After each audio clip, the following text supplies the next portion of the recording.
Así que, bueno, repito, trabajo práctico 6 y 7, comisiones 3A y 3B, todos juntos este miércoles de 3 a 6 de la tarde. Las evaluaciones prepráctico las rindan en esos horarios, es decir, van a arrancar a las 3 de la tarde rindiendo la evaluación prepráctica 6, desarrollan todo el trabajo práctico 6, y a las 4:30 rinden la evaluación prepráctica 7 y desarrollan todo el trabajo práctico 7. ¿Sí? ¿Dudas? ¿Preguntas con esto? Sí, profe. Sí. Disculpa. Porque nosotros somos el 3B y tenemos 2:30 como día las termas. Por la introducción. Ajá. ¿Y hasta qué hora? ¿Toda la comisión 3B? Ok, ¿con quién más? ¿El nombre del profe, de la profe, nada? ¿Con qué materia? Con introducción. ¿Con Mariana? No. Creo que sí. Bueno, ok, anoto. Bien, la gente no cree que tiene que ir a la enferma de 2:30. ¿Cuántos serán? ¿8? ¿8 o 10 serán? 8 o 10 serán por ahí. Sí, 10. Profe, Bien, sí, decime. hay otro que tenemos a las 3:30. Bueno, nada, déjenme ver cómo hacemos, porque después se nos empieza a complicar, si bien es culpa nuestra, digamos, de que nosotros cambiamos el horario esta vez, pero después se nos empieza a complicar un poco. Nada, voy a hablar con la profe de introducción y bueno, vamos a intentar verlo, vamos a llegar a un acuerdo y les aviso por el campus, como que sé. ¿Sí? Nada, intentaremos que haremos que hagan las dos cosas, digamos, le buscaremos la vuelta. Bien, ¿alguna otra cosa con respecto a esto? ¿Nada? ¿No hay más preguntas? ¿No hay más aclaraciones?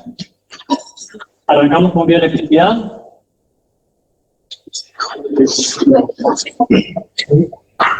¿Arrancamos haciendo lo mismo de siempre? Les pregunto yo a ustedes por qué creen que damos bioelectricidad o por qué creen que damos electricidad.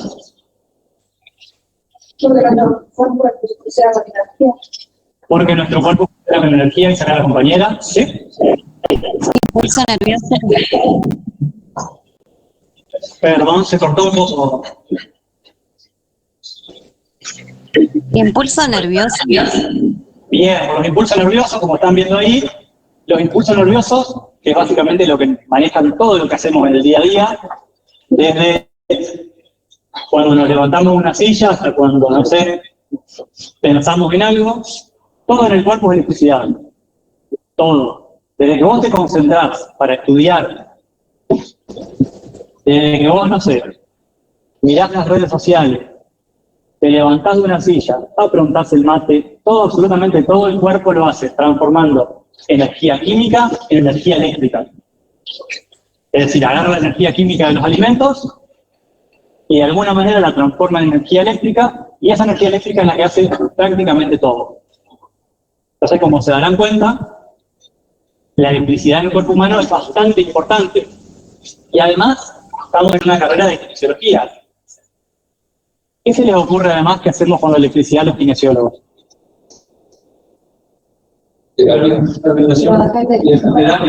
Terapia, rehabilitación, totalmente. A ver, todos los aparatos que usamos en el consultorio, o sea, se darán cuenta, si lo enchufo a la red eléctrica, trabaja con electricidad, pero hay aparatos que directamente trabajan con electricidad. Es decir, hay aparatos que la aplicación terapéutica que tienen y la utilidad terapéutica que tienen es directamente mandar electricidad al cuerpo.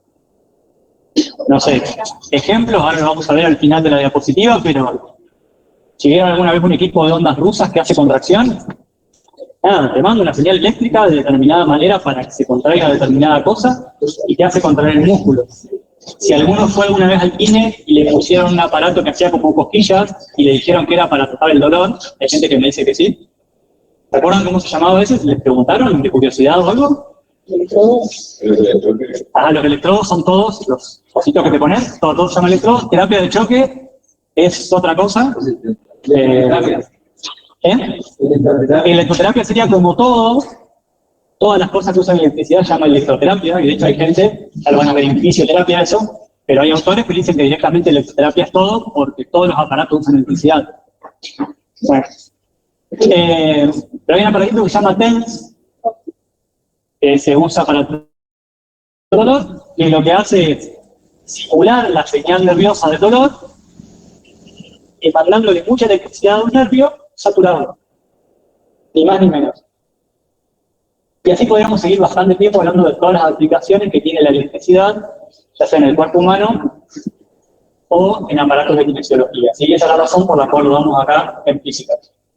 Como todos los temas, damos las bases fundamentales para que después, cuando vayan a la fisiología, entiendan el sistema nervioso, al menos la parte física, y cuando vayan a fisioterapia, entiendan la parte física del funcionamiento de los aparatos. Vamos a arrancar. Están pidiendo los chicos que aceptamos. Lo poco que entendí, creo que es, hay gente que quiere entrar, ¿no? ¿Ustedes entendieron lo mismo? Perdón, gente, pero se ve que anda mal hoy internet y se escucha como cortado, ¿no?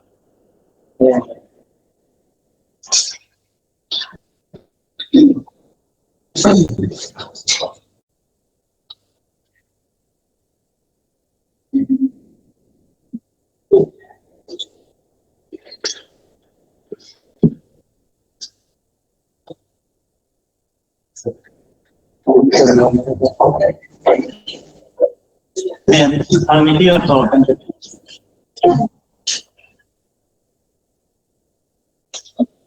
Como siempre, arrancamos viendo conceptos claves, leyes fundamentales de física, muy poquito de electricidad en la membrana celular, contracción muscular y lo que les decía recién de aplicaciones de electricidad en kinesiología.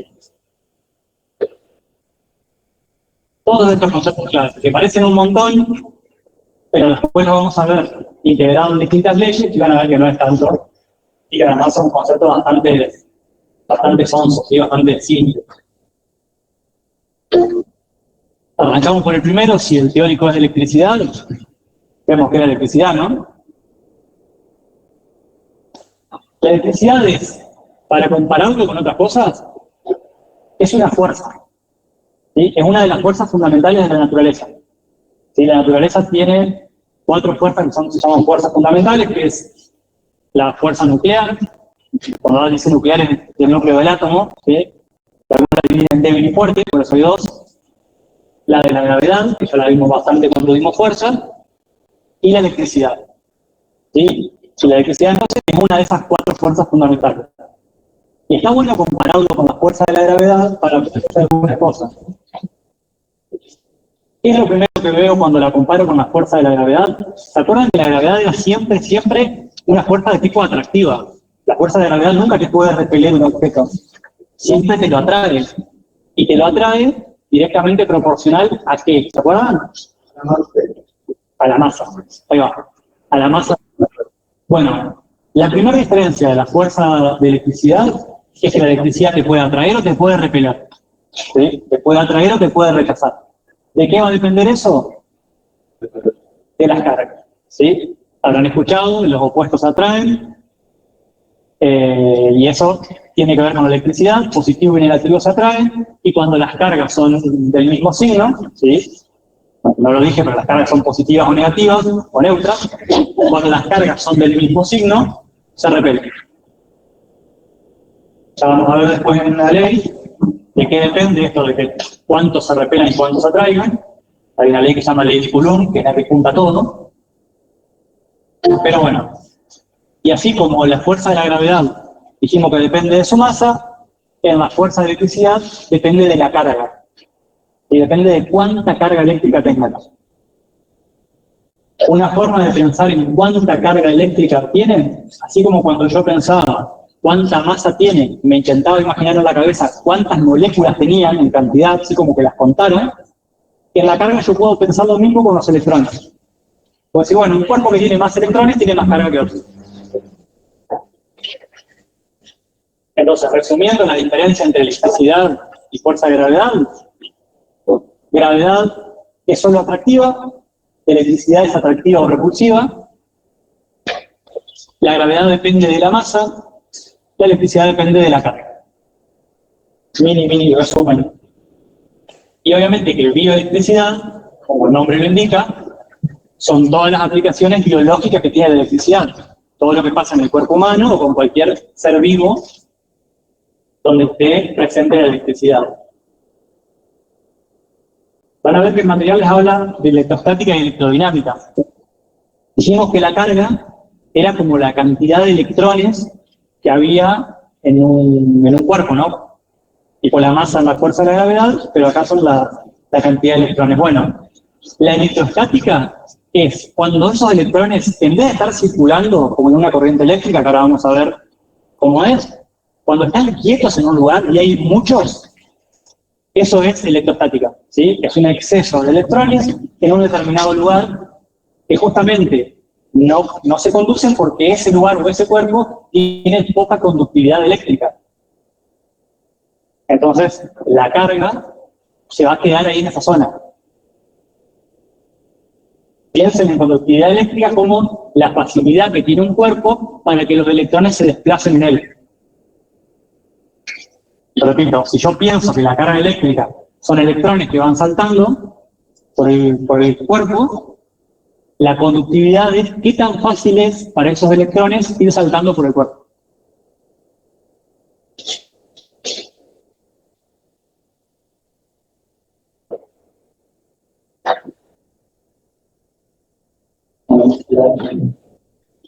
Y este experimento supongo que lo habrán hecho, ¿no? En algún momento de su vida, si tuvieron infancia, aunque no sé mucho cómo son las infancias de ahora, pero habrán raspado alguna vez en la cabeza un peine o algo de eso y después juntar papelitos con eso.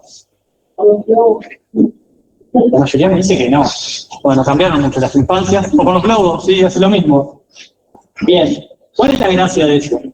Que si vos agarras un plástico, y el plástico no le gusta mucho conducir la electricidad, y te lo pasás por la cabeza y generás electricidad, como los electrones se quedan ahí y no se mueven mucho, si vos después acercás un cuerpo con otra carga eléctrica, como por ejemplo un papel, el papel se atrae.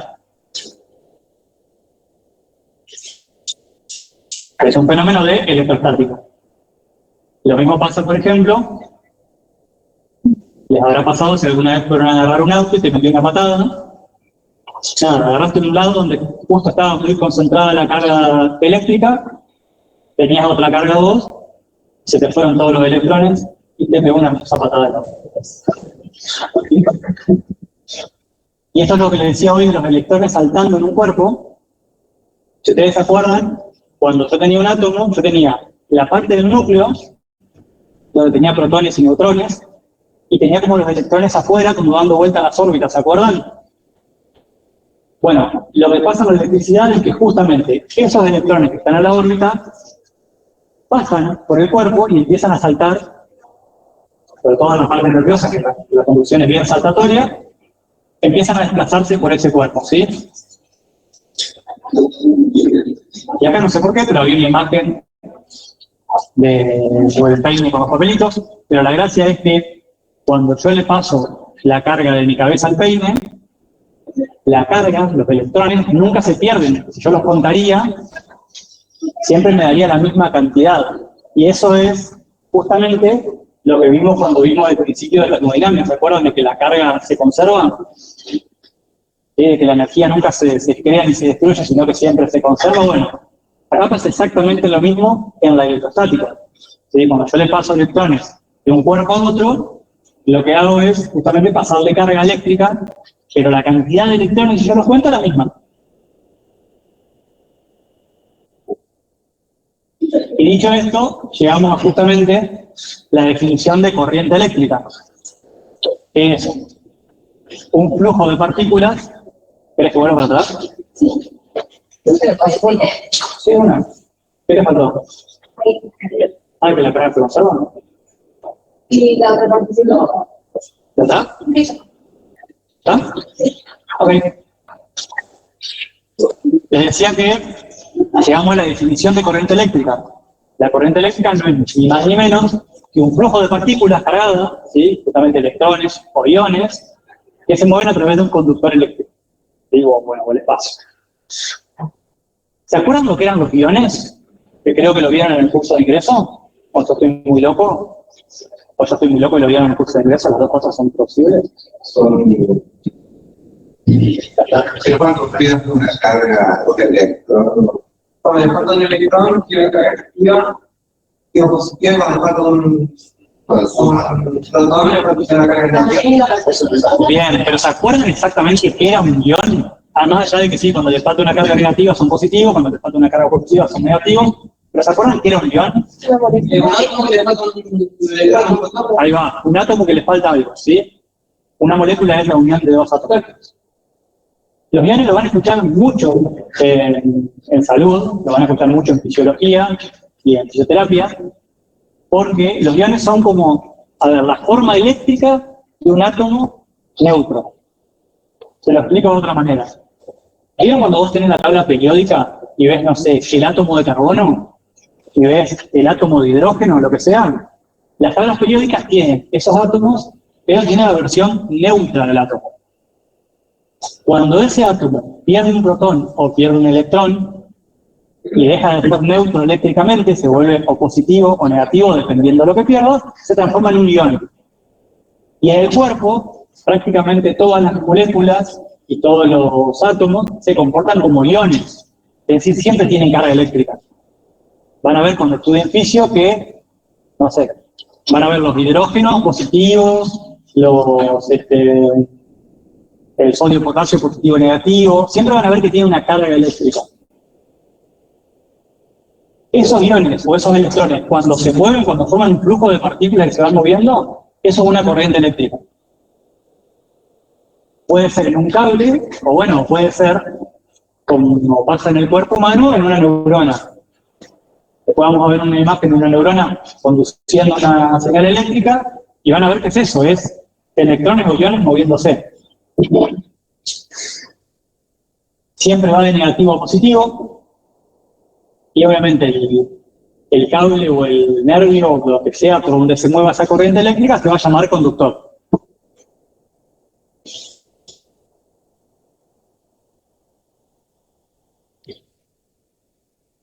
Y acá hacemos una super promo de 3x1 y vemos 3 conceptos en uno. Porque así de buenos somos en biofísica. Intensidad, voltaje y resistencia eléctrica. ¿Por qué los vemos juntos? ¿A alguien se le ocurre? Si alguien fue a una escuela técnica, me lo responde, pero es aquí. Por la ley de Ohm. Bien, gracias, amigo. Fuiste a la técnica, ¿no?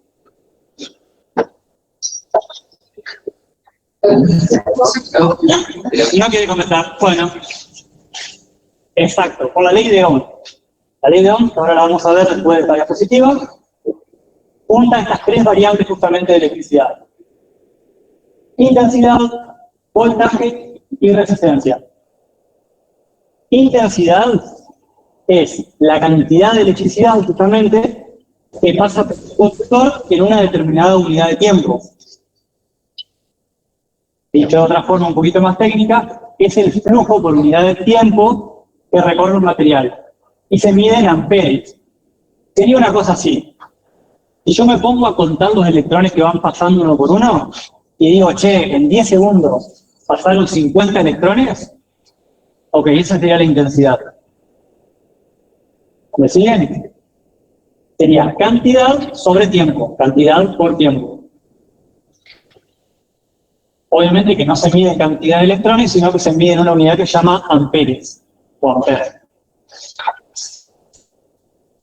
Voltaje, que es por ahí el que es un poquito más difícil de entender, es diferencia de potencial, o lo habrán escuchado muchas veces como la tensión eléctrica, ¿sí? Es la típica de, bueno, ¿vieron cuando hay un bajón de luz que dice, che, la tensión está baja, no están 220, no están 220 volts, es la tensión de los enchufes acá en Argentina, sino que, no sé, baja un poco la luz y vos lo medís y está en 160, qué sé yo, bueno.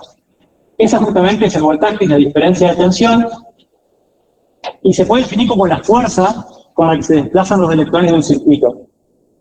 Fíjense que intensidad me hablaba de cantidad, pero voltaje me habla de diferencia de potencial, me habla de fuerza, me habla de cuánto trabajo tiene que hacer una corriente eléctrica para pasarse de un punto a otro.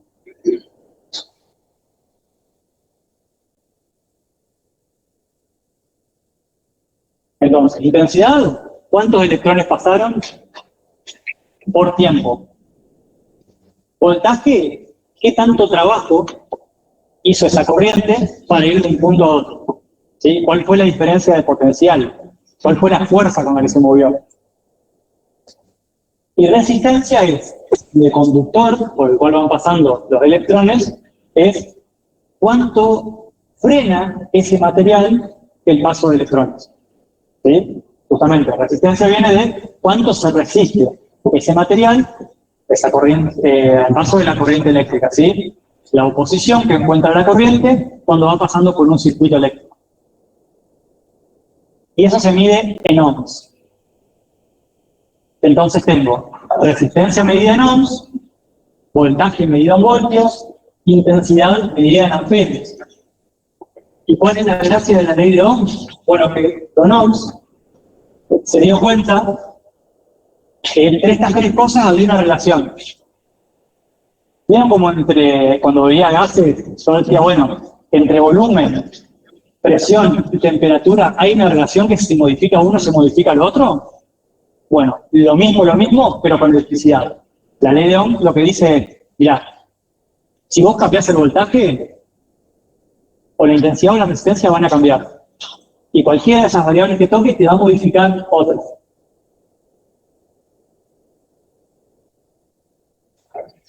Y esta es una imagen donde me explica más o menos qué es cada cosa. El voltaje, que es el que le está pegando una patada al ampere, es la fuerza con la que está intentando mover esa corriente. Ese sería el voltaje. El ampere, que sería el electrón que está intentando pasar, y el ohms, que está arriba, resistiendo el paso del ampere.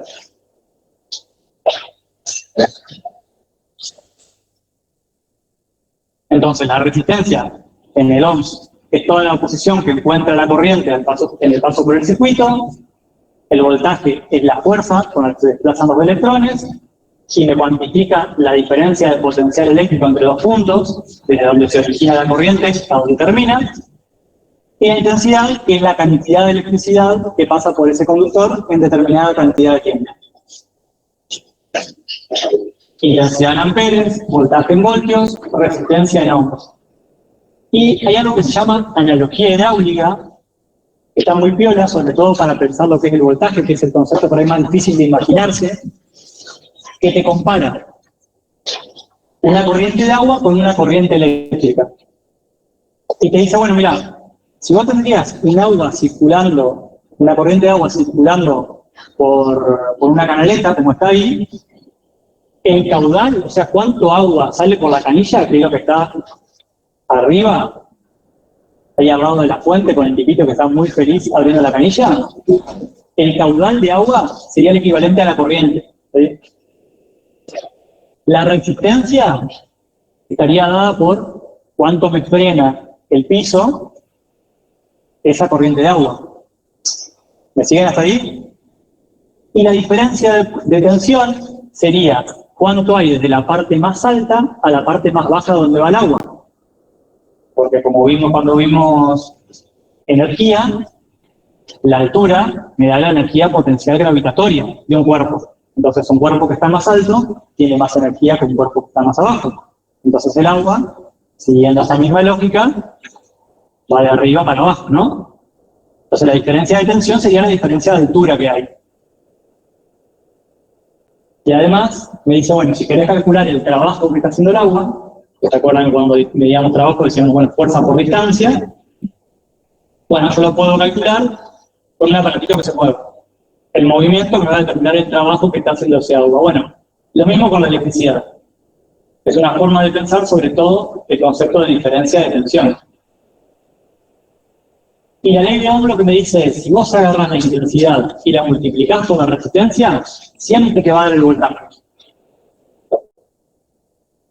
La intensidad directamente proporcional a la tensión y inversamente proporcional a la resistencia. La intensidad directamente proporcional a la tensión e inversamente proporcional a la resistencia. Sí, mira, eso que vos estás diciendo es justamente esta formulita que está acá. No, pero no, para decir así concepto de la ley, ¿no? Sí, así. Es otra forma de decir.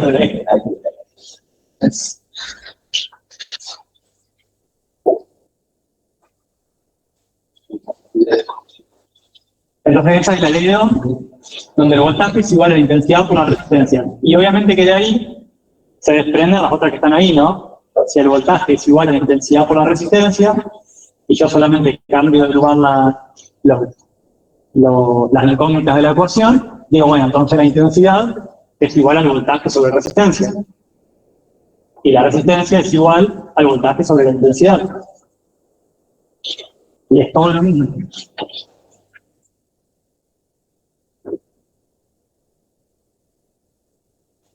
Lo que me dice la ley de Ohm entonces es, si yo lo quiero explicar, yo quiero agarrar la fórmula y explicarla con palabras, hay una relación constante entre la diferencia de potencial de los extremos de un conductor, acuérdense que diferencia de potencial era de un extremo a otro del conductor, y la intensidad de la corriente.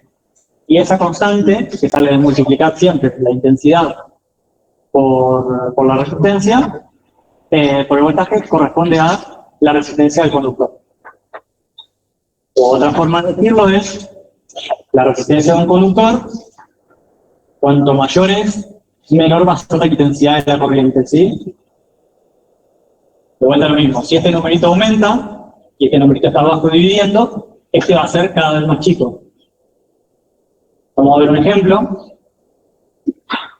Imagínense que yo tengo una corriente de 220 volts, ¿sí? Que es la corriente alterna de los edificios, de cualquier casa, digamos, y yo le conecto una resistencia, no sé, piénsenlo como cualquier aparato que consume electricidad, yo lo puedo pensar como una resistencia, porque lo que hace que yo, una estufa cuando calienta es resistir el paso de la corriente eléctrica y calentar el circuito en base a esa resistencia.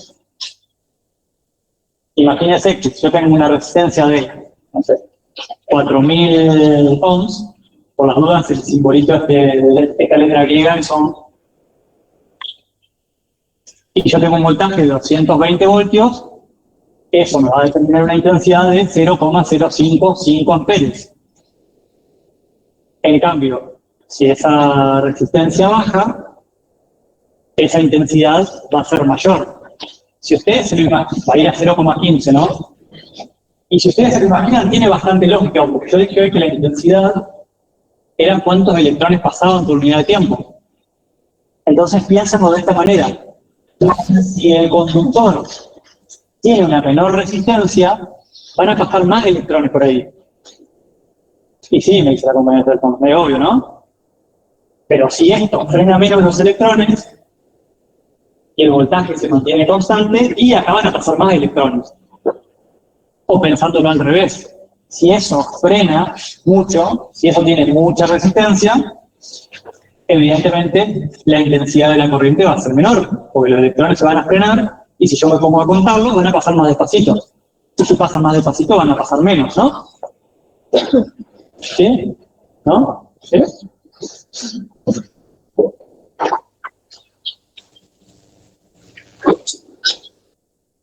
Bien.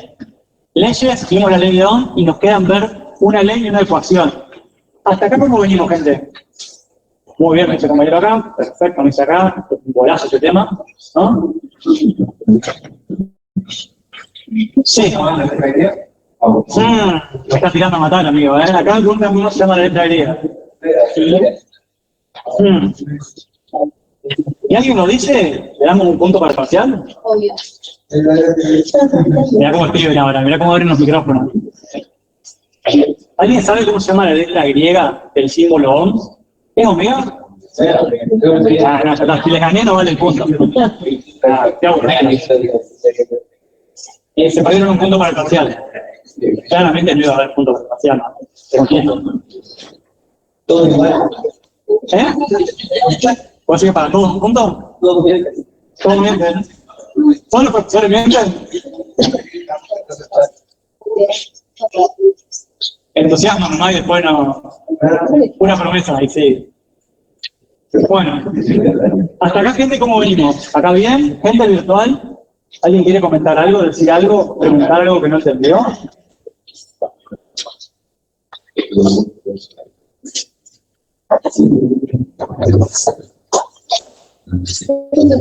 Estoy muy tarde. Gracias, Ana. Sí.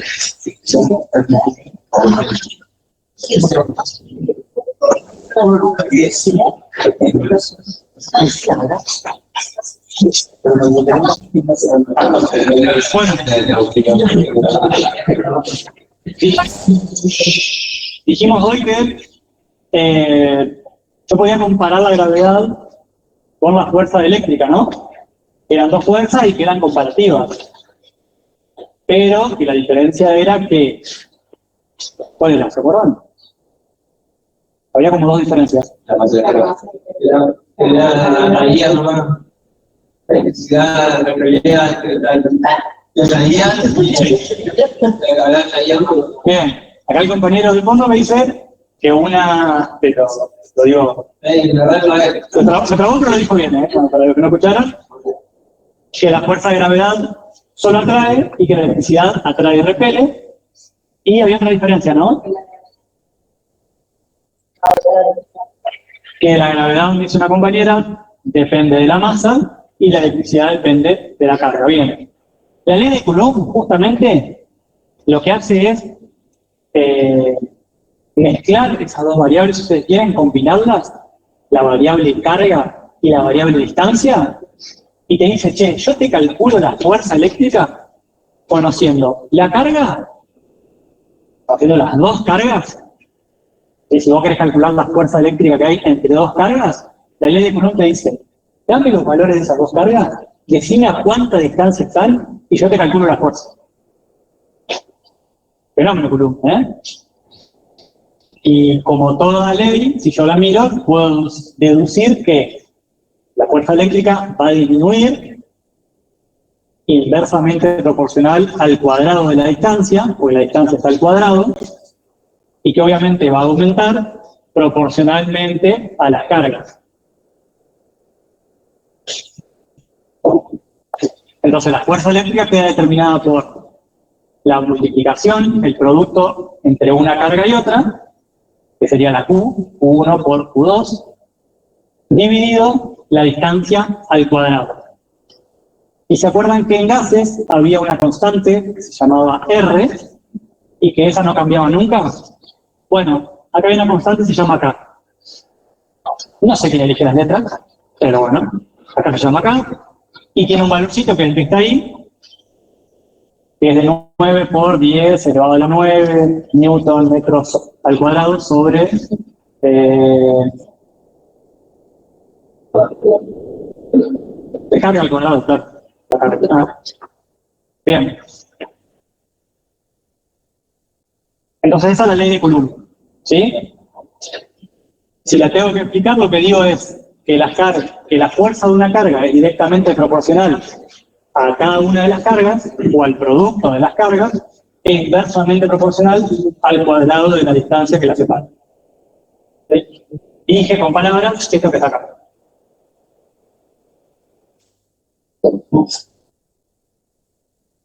Wow, todas las manos.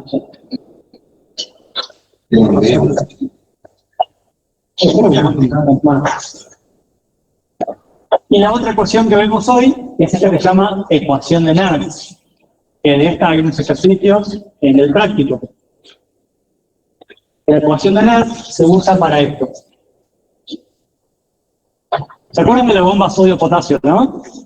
Creo que la vieron bastante en biología, en este momento la deben tener tatuada en el brazo, ¿no?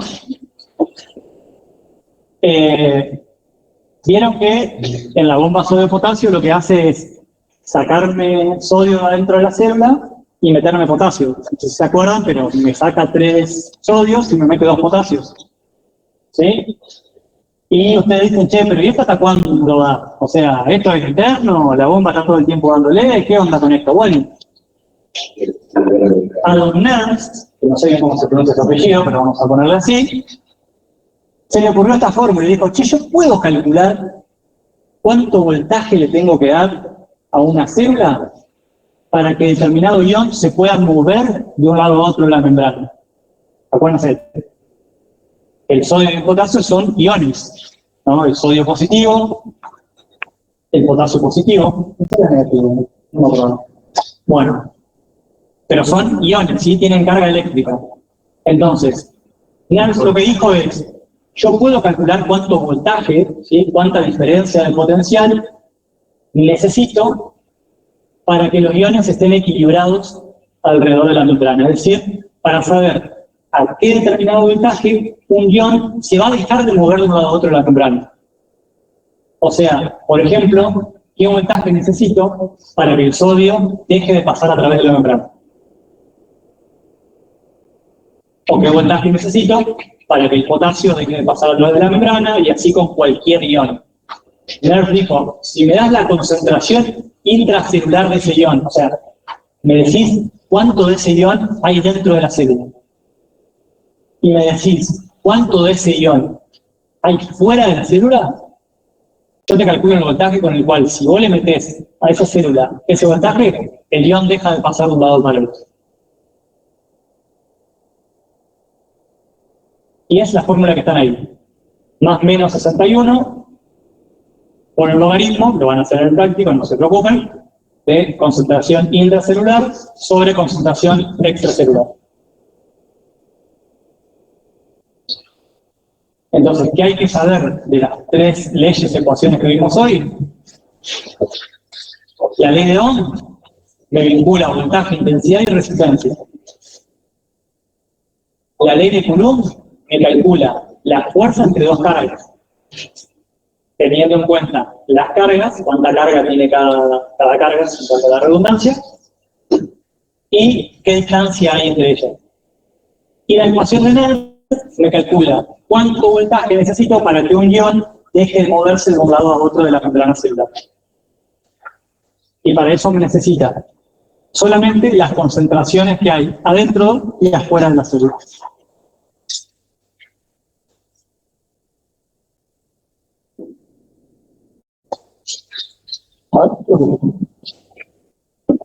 Bien, hay un ejemplo. No me acordaba de que estaba. Imagínense que tengo la bomba sodio-potasio. Y tengo adentro de la célula, estos valores deben ser bastante reales, pero de algún lado los saqué y no me suena haberlo inventado. Adentro de la célula tengo 5 milimoles por litro de sodio, y afuera de la célula tengo 145 milimoles por litro. Y de potasio tengo 140 adentro de la célula y 5 afuera de la célula. Entonces imaginen que quiero calcular a qué voltaje el ion de potasio deja de moverse a través de la membrana. Lo que hago es, me fijo las concentraciones que hay y digo, bueno, uso el símbolo contrario al símbolo del ion que estoy queriendo calcular, en este caso el potasio es positivo, entonces el más menos dejo solamente el negativo. Hago 140 dividido 5, porque son las concentraciones adentro y afuera, eso me da 28, a 28 le calculo el logaritmo, y eso lo multiplico por menos 61. Conclusión, si yo a la célula esta, con esta concentración, le aplico un voltaje de menos 87,8 milivoltios, el potasio se deja de mover de un lado a otro, porque se equilibran las cargas, básicamente. Y para eso me sirve la ecuación de Nernst. Muy bien. Antes de seguir por contracción muscular,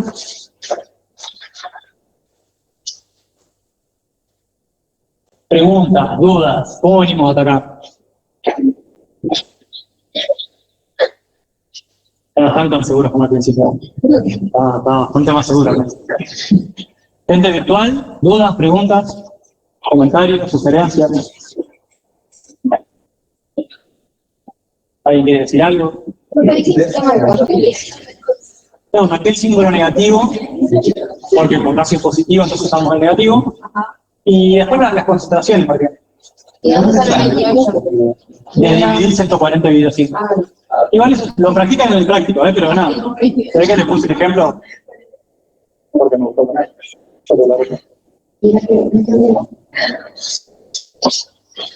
Bien, ¿hasta acá estamos bien entonces?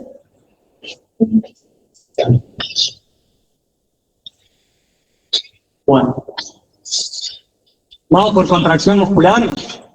A ver, la idea de esto es contarles más o menos qué hace la electricidad para que se contraiga un músculo. Están en la carrera de fisiología, así que se darán cuenta que este tema lo van a ver bastante, ¿no? Y que lo que vamos a ver acá es como una introducción solamente, pero justamente les quería comentar esto para que entiendan, como hablamos al principio, de por qué damos electricidad cuando estamos en fisiología. Básicamente, cuando un músculo se contrae, es porque le llega una corriente eléctrica. O sea, no tiene más ciencia que eso. Después, dependiendo de la forma, dependiendo de la intensidad, dependiendo de un montón de cosas, va a hacer que se contraiga una fibra, 10 fibras, etc. ¿Sí? El musculito tiene como esa forma, si yo lo cortaría, no es importante que se sepan acá los nombres de cada cosa porque lo ven en otra materia, pero bueno, el tendón es la parte del músculo que se une al hueso, después está envuelto como toda una capa que se llama perimicio, tiene un montón de vasitos sanguíneos, después viene el endomicio, y si yo sigo como metiéndome cada vez más adentro, termino justamente en algo que se llama fibra muscular. Y la fibra muscular tiene, no sé si lo vemos acá, pero tiene como una unión donde el nervio termina y se une a la fibra muscular, así como se ve ahí. ¿Sí? Como una patita, lo que dice acá unión neuromuscular. Esto sería como la patita del nervio que termina acá, en la fibra muscular. Entonces, cuando un impulso nervioso viene y viaja a través de la médula, que lo van a ver después, por un axón, y llega a la unión neuromuscular, lo que hace es, a través de acá, que ahora vamos a ver un videito muy cortito, liberar ciertos iones de calcio que le permiten a la corriente eléctrica conducirse, y en base a eso contraer el músculo. Lo interesante de todo esto es que los axones se coordinan recontra bien entre ellos para no contraer todas las fibras musculares juntas. Porque dicen, si contraigo todas las fibras juntas, el músculo se cansa medio rápido. Entonces lo que hago es, bueno, contraigo unas, después las hago descansar, después contraigo otras, y las voy como intercalando. ¿Sí? Se va como coordinando. Que, por ejemplo, a diferencia de cuando vos les mandás una señal eléctrica con un equipo de ondas rusas, por ejemplo, ya el cuerpo no tiene la capacidad de intercalar estas contracciones, sino que directamente contrae todas las fibras juntas. ¿Sí? Pero bueno, para saber más o menos, qué es eso, las partecitas del músculo, todo termina en una fibra muscular. Esa fibra muscular en algún momento se conecta con una neurona, ¿sí? Con una neurona motora, en una unión neuromuscular, que termina en algo así como esto, ¿sí? Y que si lo miro todavía con mucho más zoom, termina con una hendidura que se llama hendidura sináptica, donde la patita del nervio se pone en contacto con una especie de ranura que hay en el músculo. Y lo que hace es esto. Llega el potencial de acción, que no es ni más ni menos que una señal eléctrica, abre los canales de calcio, abriendo los canales de calcio, destraba el potencial de acción en el nervio, en el músculo, y eso hace que después el músculo se pueda contraer y se pueda se pueda contraer, pero lo importante es que todo nace de una corriente eléctrica que nace en el cerebro. En el cerebro es el movimiento voluntario, o en la columna es el movimiento involuntario. No me importa tampoco eso tanto para el físico. Bien, y por último, creo que tenemos dos aplicaciones muy simples de electricidad en kinesiología que me gustaría que lo vean, solamente para que sepan que existen. No porque me parece importante decir. Esto es un video, pero obviamente que no anda por alguna razón.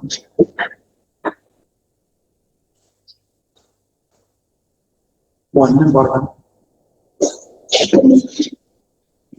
Pero si lo puedo encontrar en YouTube.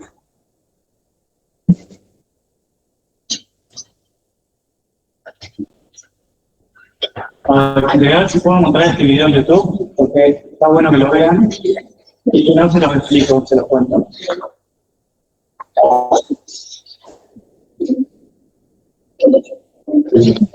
Bueno, aprovechar a preguntar algo, si me entienden.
Bueno, gente, no encuentro los videos, así que se los cuento rápido. Esto es un aparato que es para hacer lo que se llama electromiografía de superficie. Hay un video en el campus de material extra sobre esto, que está bueno. Pero lo que hago es, lo que vamos viendo acá en el gráfico es el voltaje con el que se contrae este músculo. O sea, vos podés agarrar, ponés esos electrodos, que son estos cositos que están acá, en cualquier músculo, le pedís que haga una contracción y podés medir cuánto voltaje hay en ese músculo. Y entonces se usa como una técnica para que el paciente vea, sobre todo qué músculo está contrayendo y en qué momento. Por ejemplo, se usa mucho, ahora que los kinesiólogos trabajamos también con la articulación temporomandibular, ¿sí? Con problemas de las mordidas, se usa mucho para ver cómo se van contrayendo los músculos a medida que el paciente muerde y ver si eso es más o menos normal o si el paciente tiene como muy activado un grupo de músculos por sobre otro. Entonces lo que se hace es poner los electroditos, le medís el voltaje que tiene cada músculo y le decís, no sé, bueno, una placa, por ejemplo.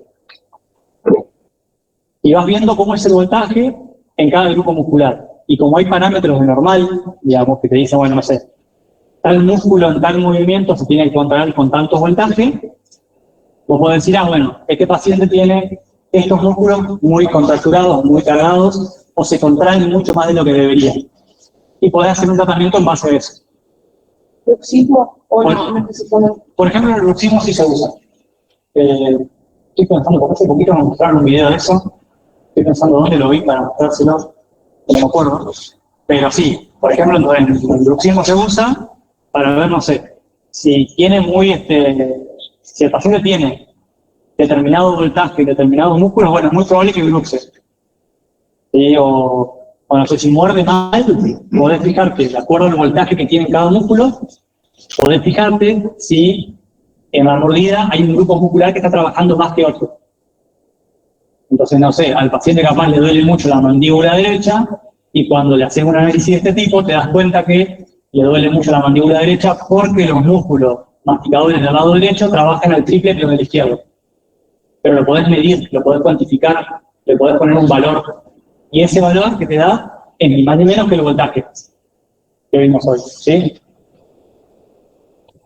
Esa es una aplicación que se usa bastante y se va a usar cada vez más, sobre todo porque antes estos electrodos eran electrodos de aguja que había que pincharlos, ¿sí? O sea, si querías hacer un estudio muscular, tenías que sí o sí pincharte o pinchar al paciente para hacerlo.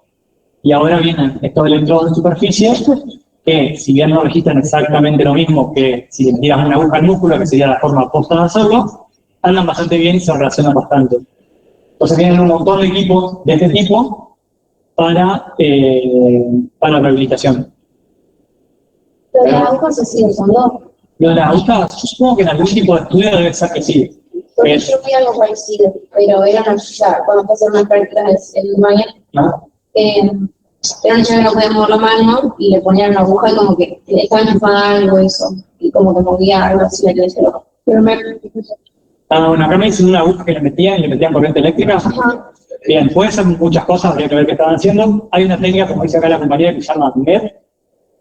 Está bueno que me lo trajiste porque no me acordaba, pero el MEF es ni más ni menos que una corriente eléctrica muy chiquita, de muy baja intensidad, que aplicada en un tendón, un músculo, lo que sea, de alguna manera es como que, se ve muy en criollo, te rompe un tejido que está mal consolidado, que se cicatrizó mal, y te lo deja de vuelta como de cero, como cuando se lesionó al principio. Entonces, si no sé, te guinzaste el tobillo, ese ligamento quedó mal, cicatrizó mal, bueno, con el MEP lo rompes y lo rehabilitas de vuelta de cero. Pero, a los efectos de lo que vimos hoy, es ni más ni menos que una corriente eléctrica muy chiquita que rompe. Y dicho sea de paso, también me acordé, el MEP, dato de color, pero el MEP lo inventó un argentino. Antes hacía una técnica que se llamaba EPI, que era exactamente igual, pero con una corriente mucho más fuerte, y vino un argentino y dijo, che, si le meto mucho medio, esto no andará igual, andaba igual. Y cuando estamos muy buenos haciendo otro tipo de cosas, descubrimos ese tipo de trabajo. Bien. Y otro de los aparatos que también nombré hoy, y ese lo habrán visto mucho más, son todos los aparatos que hacen contracciones musculares, ¿sí? Ondas rusas, ondas australianas, qué sé yo. No sé, se usan estéticas, se usa en rehabilitación deportiva. ¿Qué es lo que hace eso? Ni más ni menos que intentar reemplazar esto. ¿Sí? Nada más que en vez de generar la corriente eléctrica a través del cerebro y transformar energía química en energía eléctrica, lo que hace es agarrar la energía eléctrica de la corriente y dice, si yo le mando energía eléctrica al músculo, y el músculo no le va a quedar otra que contraerse. No es exactamente igual que la corriente que genera el cuerpo, tiene algunas diferencias, pero el principio es exactamente el mismo. Pasa la corriente, llega a la neurona, desata un potencial de acción y eso hace que el músculo se contraiga. Y creo, gente, que esto es lo último, porque el Pablo no va para allá, y si no va para allá, debe ser lo último. Cortito la electricidad, que no se puede quejarse. ¿Dudas? ¿Preguntas?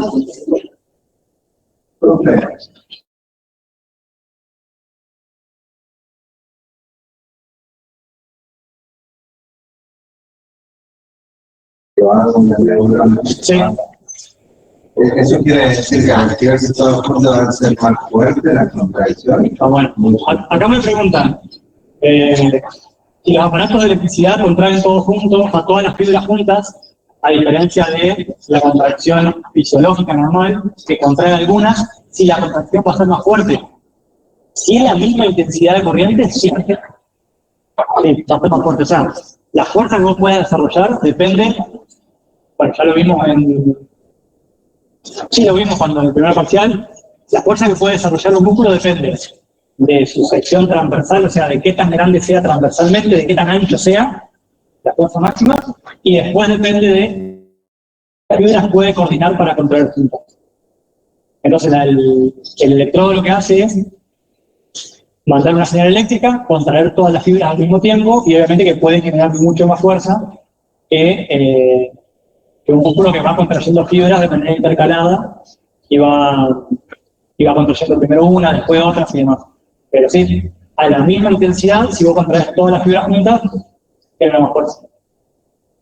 Totalmente. Sí, a ver, y también como generas más fuerza, se agota más rápido el músculo. No sé si alguien se hizo alguna vez ondas rusas fuertes y demás, el músculo queda cansado, ¿no? O sea, nada, porque se contrajo todo junto y no pudo hacer esas pausas que hace no puedo ir repartiendo la carga entre las distintas fibras. Bien. ¿Alguna otra duda, pregunta, comentario? Profe, Sí. me gustaría preguntarle sobre el coloquio, si saben cómo lo van a hacer. Bien, muy confiada, ya te veo en la promoción. Me gusta. Bien, el coloquio es una instancia para quienes estén en posibilidades de promocionar, es decir, quienes hayan aprobado los 2 parciales en primera instancia con al menos 6,